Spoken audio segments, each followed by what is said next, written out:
오늘은 누가복음 9장 23절로 24절 말씀으로 하나님의 자녀여 자기 십자가를 지라 하는 제목으로 함께 은혜를 나누고자 합니다.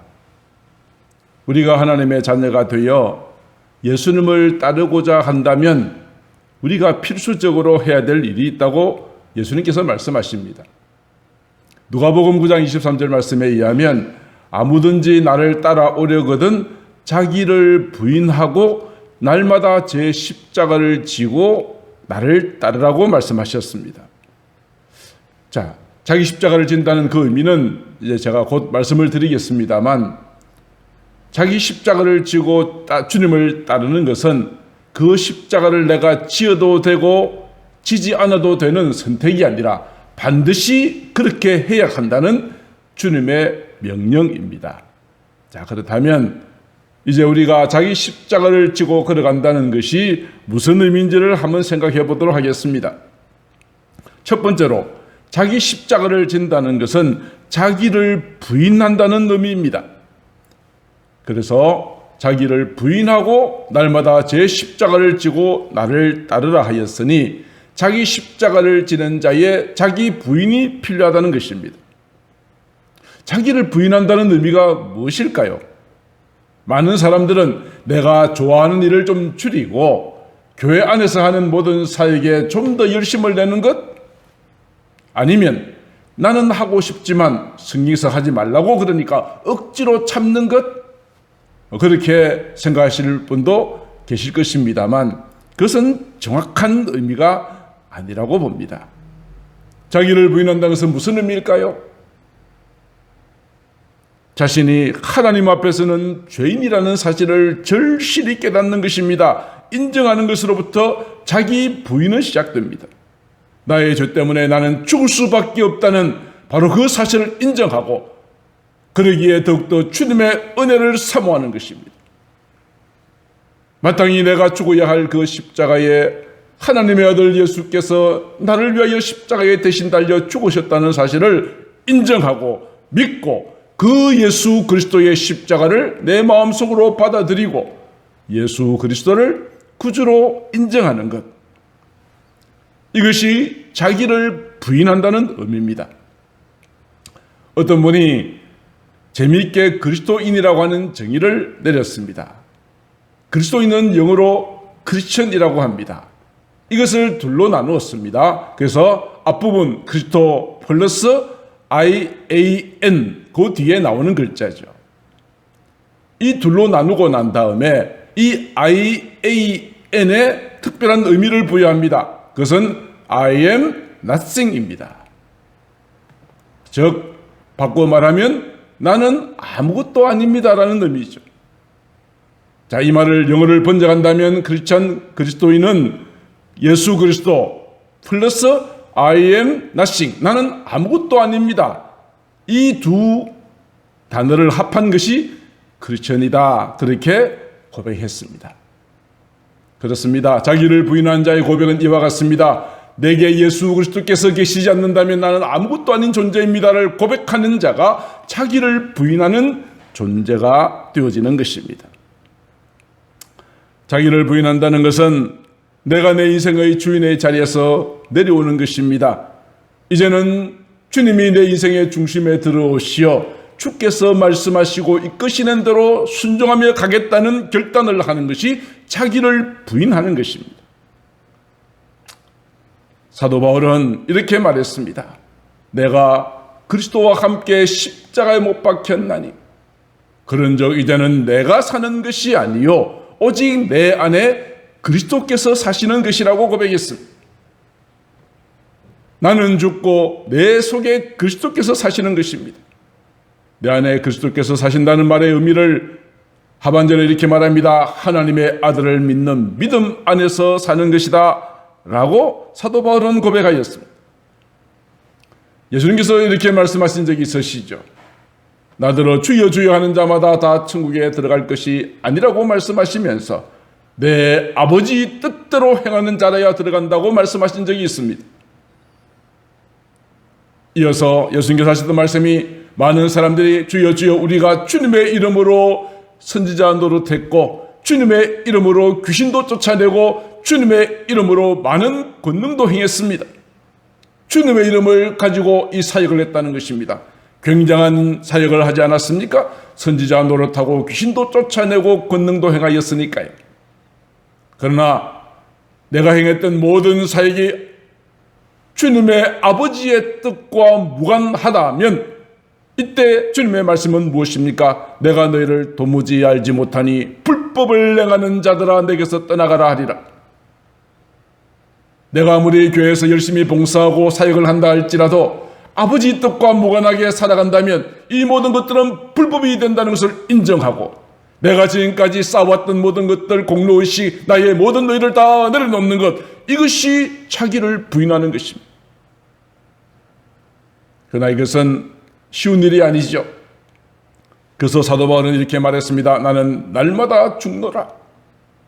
내가 죽고 내 속에 주님이 사시고 내가 그동안 쌓아왔던 모든 것들을 다 내려놓고 오직 아버지 하나님의 뜻만이 이루어지기를 바라는 삶, 이것이 자기를 부인하는 것이라고 사도 바울은 고백하였습니다. 이것은 결코 쉬운 일이 아닙니다. 그렇지만 사도 바울은 이 모든 자기를 부인하는 일에 대한 놀라운 비결을 발견하였습니다. 빌립보서 3장 7절로 8절에 의하면 이렇게 말합니다. 그러나 무엇이든지 내게 유익하던 것, 사도 바울이 가졌던 모든 가문, 혈통, 지식, 로마의 시민권, 이 모든 것들까지도 그리스도를 위해서 다 해롭게 여겼다. 또한 모든 것을 해로 여겼던 이유는 내 주 그리스도 예수를 아는 지식이 가장 고상하기 때문이라는 것입니다. 사도 바울이 부활하신 주님을 만나고 난 뒤에 주님에 대한 이 지식이 너무나도 고상하였기에 내가 지금까지 쌓아왔던, 누려왔던 모든 것들을 다 버리고 부인할 수 있었다 하는 것입니다. 사랑하는 성도 여러분, 그렇습니다. 저와 여러분들이 인격적으로 주님을 만나는 체험을 하게 되어진다면 내가 가졌던 모든 것들, 내가 추구했던 모든 것들을 다 부인하고 버릴 수 있게 되는 것입니다. 왜요? 예수 그리스도께서 가장 고귀한 분이시기 때문에 그렇습니다. 무엇을 먹을까, 무엇을 마실까, 무엇을 입을까 든 모든 염려를 버릴 수 있는 것은 하나님의 나라와 그 일을 구하면 하나님께서 채워주실 것을 믿기 때문에 자신의 모든 것을 버리고 부인하고 배설물처럼 여길 수 있게 되어졌다는 것입니다. 이와 같이 자기 십자가를 진다는 것은 자기를 부인하는 것입니다. 두 번째는 자기 십자가를 진다는 의미가 무엇일까요? 십자가는 죽음을 의미하는 것이죠. 십자가는 죽음입니다. 이 당시에 예수님 당시에 가장 흉악한 죄인에게 가장 잔인한 방법으로 사람을 죽였던 아주 무서운 사형의 도구가 십자가였습니다. 자기 십자가를 진다는 것은 나는 죽겠다는 의미입니다. 나의 생명까지도 드릴 수 있다는 의미가 되어지는 것이죠. 구약의 시대 때 이스라엘 백성들은 자기의 모든 죄를 용서받기 위해서 한 마리의 어린 양을 끌고 왔습니다. 그를 죽이고 피를 뿌리고 고기를 각을 떠서 불 위에 태움으로 저들의 모든 죄가 용서함을 받을 수 있었습니다. 그러나 신약시대에 와서 예수 그리스도께서 세상 죄를 짊어지고 가시는 한 마리의 어린 양이 되시어 십자가에 못 박혀 죽으셨습니다. 자신의 죄가 아니라 우리의 죄를 대신하여 십자가에 못 박혀 죽으셨습니다. 죄 없으신 예수님께서 십자가에 죽으신 이 사건을 요한일서 4장 10절은 이렇게 말합니다. 사랑은 여기 있으니 하나님이 우리를 사랑하사 우리 죄를 속하기 위하여 화목제물로 그 아들을 보내셨다고 말합니다. 화목회는 죄로 인하여 하나님과 분리되어졌던 불화했던 모든 관계를 연결시켜 주시는 화목제물이 되시기 위하여 하나님의 아들 예수께서 자기의 생명을 제물로 드리셨다는 것입니다. 이사야 선지자는 이미 여기에 대해서 예언했죠. 화목제물 되신 예수께서 찔리신 것은 우리의 허물 때문이요 화목제물 되신 예수께서 상하신 것은 우리의 죄악 때문이요 화목제물 되신 예수께서 징계를 받으신 것은 우리에게 평화를 주시기 위한 것이요 제물 대신 예수께서 채찍에 맞으신 것은 우리에게 나음을 주기 위한 것이다. 우리는 다 양 같아서 그릇 행하여 각기 제 길로 갔거늘 여호와께서는 우리 모두의 죄악을 그에게 담당시키셨다라고 말씀하여 주셨습니다. 많은 그리스도인들은 이러한 화목제물이 되어지는 이 과정을 그다지 좋아하지 않습니다. 많은 사람들은 고난이 없는 면류관을 원합니다. 십자가 없는 부활은 있을 수가 없지 않습니까? 십자가에 죽음이 있었기에 영광스러운 부활도 있었다는 것을 우리는 기억해야 할 것입니다. 그렇습니다. 십자가가 없는 영광은 없습니다. 예수님께서도 십자가 위에서 저와 여러분들을 위하여 마지막 피 한 방울, 물 한 방울까지 아낌없이 쏟으셨습니다. 자신의 생명을 아낌없이 우리를 위하여 주셨습니다. 고난 뒤에 영광이 있는 것입니다. 우리가 화목제물 되어지기 위하여서는 우리도 자신의 생명까지라도 드릴 수 있는 그런 마음의 결단, 십자가의 결단이 있어야 한다는 것입니다. 예수님께서 요한복음 12장 24절에 이렇게 말씀하여 주셨죠. 하늘의 밀이 땅에 떨어져 죽지 않으면 하늘 그대로 있고 죽으면 많은 열매를 맺는다고 했습니다. 자기 십자가를 진다는 것은 많은 열매를 얻기 위하여 내가 죽어지는 것입니다. 자기를 부인하는 것입니다. 나의 모든 자존심과 나의 모든 것을 다 내려놓고 나를 통하여 하나님의 뜻이 이루어지기를 기대하는 것이 자기 십자가를 진다는 의미입니다. 그래서 사도 바울은 이렇게 말씀하여 주셨습니다. 하늘의 밀알 되시어 죽으셨던 예수님의 아름다운 열매가 무엇인가에 대하여서 로마서 5장 18절은 말합니다. 그런즉 한 범죄로 아담의 범죄를 말하고 있죠. 많은 사람이 정죄에 이른 것 같이 예수 그리스도의 한 의로운 행동으로 말미암아 많은 사람이 의롭다 하심을 받아 생명에 이르게 되었다고 말씀하고 계십니다. 사랑하는 성도 여러분, 오늘 저와 여러분들도 예수님처럼 나 자신을 희생하고 섬기고 내려놓는 자기 십자가를 지게 되기를 주님의 이름으로 축복합니다. 그리하여서 하나님과 그리고 사람들과의 사이에 화목해 되는 제물이 되어서 여러분들이 가는 곳마다 분쟁이 떠나가고 아름다운 화목과 화평이 이루어지게 되는 많은 열매를 맺게 되기를 우리 주 예수님의 이름으로 축복합니다. 이제 마지막 세 번째로 자기 십자가를 진다는 의미가 무엇일까요? 그것은 나 자신이 중보자가 된다는 의미입니다. 중보자가 된다는 것입니다. 예수님께서도 십자가에 못 박혀 돌아가시기 전날 밤 겟세마네 동산에 올라가시어 얼마나 간절하게 기도하셨던지 흐르는 땀이 핏방울처럼 될 만큼 간절하게 기도하셨습니다. 겟세마네 동산에서의 기도의 주제가 무엇입니까? 바로 저와 여러분들을 위한 것 아니겠습니까? 그뿐입니까? 예수님께서 십자가에 못 박혀 엄청난 고통 가운데서도 자기를 향하여 침뱉고 조롱하는 자들을 위하여 기도하셨습니다. 아버지여 저들을 사하여 주옵소서. 저들이 하는 일을 알지 못하기 때문입니다. 예수님은 이와 같이 자신의 생명을 십자가에 내어드리는 순간까지 우리를 위하여 중보하며 기도하셨습니다. 구약에 보면 모세도 이와 같은 내용들이 있죠. 이스라엘 백성들을 애굽에서 데리고 나와서 마침내 가나안 땅 가까운 가데스 바네아라는 곳에까지 이르게 되었습니다. 거기에서 모세는 12명의 정탐꾼을 보내어 40일 동안 가나안 땅을 정탐하고 돌아오게 명령했습니다. 다시 돌아온 정탐꾼들 가운데 10명이 부정적인 보고합니다. 불신앙적인 보고를 합니다. 우리는 가나안 땅을 점령할 수 없다고 말합니다. 저들의 말을 들었던 이스라엘 백성들은 하나님을 원망했습니다. 하나님께서는 그들의 원망한 소리를 들으시고 진노하셨습니다. 그래서 모세에게 이렇게 말씀하여 주셨습니다. 내가 전염병으로 그들을 쳐서 멸하겠다라고 말씀하여 주셨습니다. 이에 모세는 하나님 앞에 무릎을 꿇습니다. 하나님께서 많은 이적으로 능력으로 저들을 이곳까지 오게 했습니다.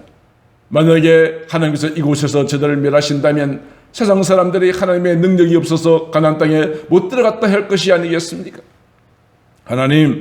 하나님은 노하시기를 더디하시고 인자가 많아 죄와 허물을 사하시는 하나님이신 줄 제가 알고 있습니다. 주여, 내가 구합니다. 주의 인자의 광대하심을 따라 이 백성들의 죄를 사하여 주시옵소서. 애굽에서 지금까지 이 백성을 사하신 것 같이 사하여 달라고 간절하게 기도했습니다. 그라이던 하나님께서 응답하십니다. 내가 너희 말대로 사노라, 그렇게 말씀하셨습니다. 사랑하는 성도 여러분, 하나님의 자녀인 저와 여러분들도 자기 십자가를 진다는 것은 이런 의미가 아닐까요? 나 자신만을 위한 기도에서 이제 벗어나서 나라와 민족을 위하여 간절하게 기도하는 중보자의 사명을 우리도 감당해야 한다는 것입니다. 이 나라와 민족의 죄를 하나님 앞에 회개하며 기도해야 합니다. 남국 분단의 그 모든 아픔을 속히 치료하여 주시기를 위하여 기도해야 합니다. 가문의 죄를 회개하고 한국교회의 여러 가지 연약함을 짊어지고 무릎을 꿇어야 할 것입니다. 불꽃 같은 눈으로 지켜보고 계신 하나님 앞에 우리의 모든 문제를 알려드릴 때 하나님께서 해결하여 주실 줄로 믿습니다. 이제 마지막으로 이제 자기 십자가에 대한 의미를 말씀을 드렸습니다만, 이제 가장 중요한 결론이자 가장 중요한 적용은 무엇일까요?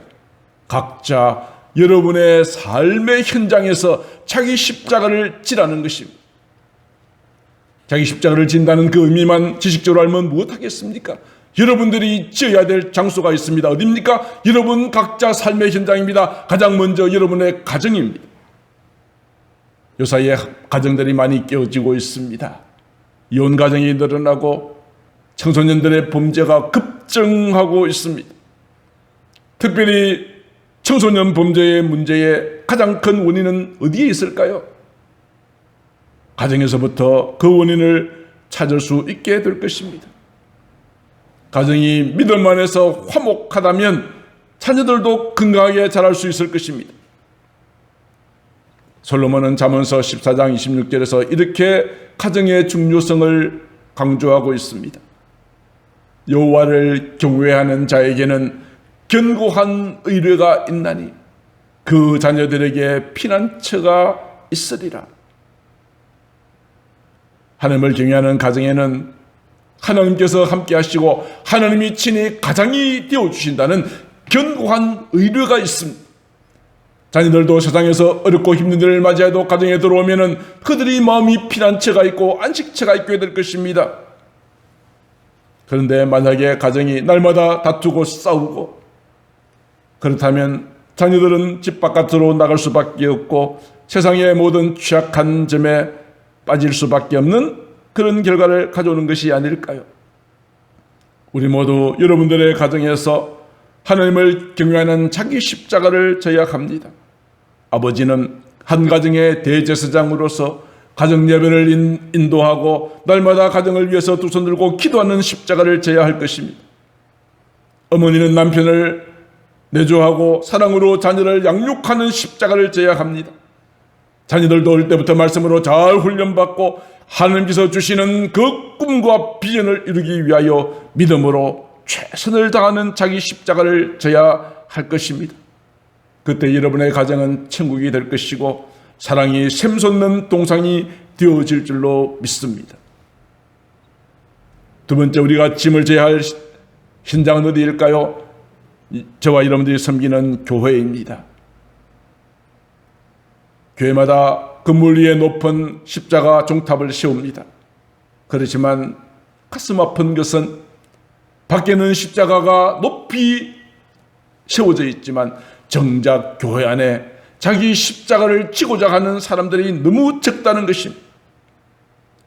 교회 성도들이 사소한 문제를 가지고 서로 다투고 싸웁니다. 교회가 재정이 어려울 때 자기는 그 짐을 지려고 생각하지도 않고 다른 사람들이 헌신하지 않는다고 불평을 합니다. 교회 안에 만약에 어떤 어려움이 있다면 그것이 바로 내가 져야 할 십자가임을 기억하시고 그 십자가를 외면하지 않게 되기를 간절히 소망합니다. 사도 바울이 세웠던 빌립보 교회가 있습니다. 사도 바울이 2차 전도 여행 때 세웠던 교회입니다. 그곳에 있는 성도들은 자주색 옷감 장사를 하고 있는 여인 루디아, 그리고 점치는 귀신 들렸다가 온전함을 받았던 어린 소녀, 빌립보 감옥의 간수의 가정, 이 정도로 빌립보 교회는 작게 시작되었습니다만 세월이 지나면서 이 빌립보 교회는 아름다운 교회로 성장하게 되었습니다. 사도 바울이 로마의 감옥에 있으면서 빌립보 교회에 편지할 때의 내용을 보십시오. 빌립보서 1장 3절 4절에 보면 내가 빌립보 교회 너희들을 생각할 때마다 하나님 앞에 감사합니다. 간구할 때마다 너희를 위하여 기쁨으로 간구합니다. 이 빌립보 교회를 생각할 때마다 감사와 기쁨이 넘칠 만큼 아름답고 좋은 교회이었음이 분명합니다. 그런데 빌립보 교회 안에도 분쟁이 있다는 소식을 듣게 됩니다. 그런데 그 분쟁의 주체가 누구냐? 사도 바울과 함께 복음사에게 전념했던 두 여인이라고 기록합니다. 빌립보서 4장 2절로 3절 내가 요디아를 권하고 순두개를 권하노니 요디아와 순두개가 서로 싸운 것입니다. 다툰 것입니다. 두 성도에게 말합니다. 요디아여 순두개여 주 안에서 같은 마음을 품으세요. 같은 마음을 품으세요. 그뿐 아니라 주변에 있는 사람들에게도 권면합니다. 참으로 나와 멍에를 같이 한 빌립보 교인들에게 구합니다. 복음의 나와 함께 힘쓰던 저 여인들을 도와주세요. 두 사람은 서로 같은 마음을 품어 화해하고 사랑하고 용납하는 모습을 보이라고 말하면서 주변에 있는 성도들은 바로 그들을 도와주라고 이야기를 합니다. 사랑하는 성도 여러분, 우리 모두 예수님의 마음을 품게 되기를 바랍니다. 서로 사랑하고 짐을 나누어 지고 눈물로 기도하는 거룩한 역사가 일어나야 합니다. 힘으로나 법으로 해결하려고 하면 사태는 더욱더 악화될 수밖에 없습니다. 진리에 관한 문제가 아니라면 서로 이해하고 양보하고 도와주는 자기 십자가를 지십시오. 예수님이 모든 문제에 진정한 해답을 주실 것입니다. 자, 이제 마지막으로 우리가 자기 십자가를 지어야 될 현장은 어디입니까? 나라와 민족입니다. 우리나라의 민족의 심장 속에 예수 그리스도의 십자가가 세워져야 합니다. 백두에서부터 한라에 이르기까지 하나님의 거룩한 복음의 말씀이 성령의 거룩한 역사가 일어나도록 우리가 해야 합니다. 그것이 내가 져야 할 사명의 십자가입니다. 그리고 어두운 북한 땅, 영적으로 암흑의 그 땅에, 고통과 환난이 있는 그 땅에 복음의 밝은 빛을 비추어 줄 수 있어야 합니다. 지금 대한민국은 세계 10대 경제 대국이 될 만큼 엄청난 축복을 받았습니다. 이렇게 되기까지 수많은 믿음의 지도자들이 피와 땀과 눈물의 헌신이 있었습니다. 그들이 있었기에 오늘의 이 축복을 우리가 누리며 살아가고 있는 것입니다. 그러나 지금의 모습은 어떻습니까? 각종 불법과 부패의 사슬에 수많은 그리스도인들이 연루되어 있다는 뉴스를 우리가 자주 접하지 않습니까? 이로 인하여 교회가 세상의 빛과 소금의 사명을 제대로 감당하지 못하고 있습니다. 하나님 아버지께 영광을 가리우고 있습니다. 회개해야 합니다. 사랑하는 성도 여러분, 이제 우리 가정의, 교회의, 나라와 민족의 예수 그리스도의 십자가를 세우는 저와 여러분들 되기를 간절히 바랍니다. 자기 자신만을 위하여 기도하던 모든 기도에서 벗어나 하나님의 나라와 의를 위하여 기도하고 나라와 민족을 위하여 자기 십자가를 지기로 결단하시는 이 시간 되어지기를 주의 이름으로 축복합니다. 수단과 방법을 가리지 않고서라도 부정한 방법이라도 돈만 많이 벌면 이것이 복이라고 하는 생각을 버리십시오. 진정한 축복은 하나님께로부터 오는 것입니다. 말씀을 맺고자 합니다. 사랑하는 성도 여러분, 제가 주의 종으로서 제 마음속에 이런 간절한 소망이 있습니다. 우리 교회 안에 다니엘과 같은 훌륭한 지도자가 나오는 것입니다. 다니엘 어떤 사람이었습니까? 어린 나이에 바벨론의 포로로 잡혀갔지만 뜻을 정하여 자기를 더럽히지 않기로 믿음의 결단을 냈던 사람들입니다. 이 결단을 통하여 다니엘은 느부갓네살 왕으로부터 높임을 받게 되어졌습니다. 후일 다니엘을 시기했던 사람들이 다니엘을 끌어내리기 위해서 고발할 근거를 찾기 위해서 노력을 했지만 아무 근거, 아무 허물도 찾지 못할 만큼 그는 충성되고 그릇됨이었고 허물도 없는 그런 지도자였다고 성경은 기록합니다. 오늘 여러 나라 정치 지도자들의 잘못된 모습들을 보면서 하나님, 우리 새소망 교회를 통하여 이런 다니엘과 같은 지도자가 많이 배출되어 줄 수 있도록 주께서 인도하여 주시옵소서. 또 한 사람을 더 예를 든다면 느헤미야입니다. 느헤미야도 포로로 잡혀갔지만 수산궁이라고 하는 곳에서 자기 나름대로는 포로로 잡혀갔던 상황이지만 꽤 출세해 있던 사람입니다. 그런데 느헤미야가 자기 조국의 형편을 들었습니다. 예루살렘에 다녀온 사람들로부터 예루살렘에 남아있는 사람들이 큰 환난을 당하고 능욕을 받고 성은 허물어지고 성문들은 불타버렸다는 소식을 듣습니다. 나와는 상관없어 할 수 있겠지만 느헤미야는 그렇지 않았어요. 자기 자신은 편안한 삶을 살 수 있었지만 조국이 황폐하겠다는 소식을 듣고 느헤미야가 1장 3절 이하에 이렇게 말합니다. 이 말을 듣고 앉아서 울고 수일 동안 슬퍼하며 하늘의 하나님 앞에 금식하며 기도합니다. 마침내 느헤미야는 왕의 제가를 받아서 예루살렘으로 가서 무너진 예루살렘 성벽을 재건하는 귀한 사명을 감당할 수 있었습니다. 저는 저희 교회를 통하여 다니엘과 같은 느헤미야와 같은 훌륭한 영적 지도자가 많이 배출되기를 간절히 소망합니다. 정치뿐 아닙니다. 경제, 사회, 문화, 교육, 방송, 스포츠 모든 분야에서 하나님을 철저하게 의지하는 신앙인이 각 분야에서 자기 십자가를 지고 선한 영향력을 끼칠 수 있는 은혜가 저희들에게 있게 되기를 간절히 소망합니다.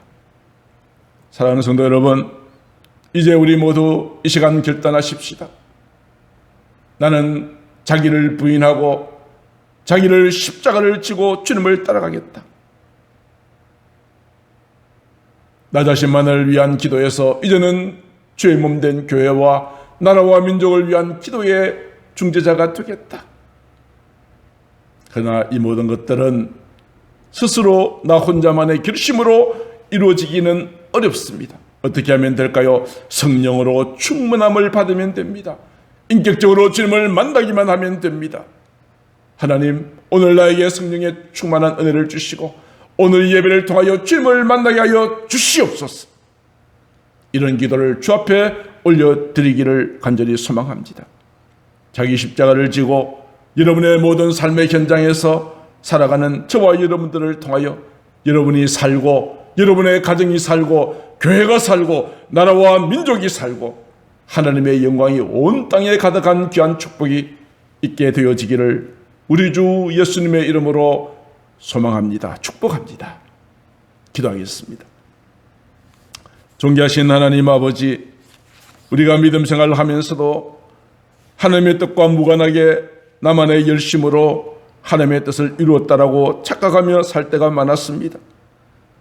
누구든지 예수님을 따르고자 한다면 자기를 부인하고 자기 십자가를 지어야 된다고 했습니다만 내 것을 포기하지 못하였기에 정말 주님을 따르지 못하는 그런 연약함도 있었습니다.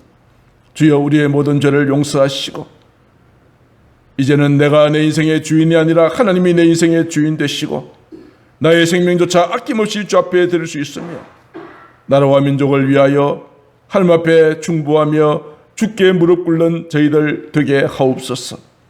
우리의 가정에서, 교회에서, 나라와 민족에 자기 십자가를 짊어지고 이 모든 사명을 감당할 때에 우리 아버지 하나님께서 홀로 영광을 받으시고 주님께 감사와 찬양을 올려드리기에 부족함이 없는 저희들 되어질 수 있도록 인도하여 주옵소서. 사랑이 많으신 우리 구주 예수님 이름으로 기도드리옵나이다. 아멘.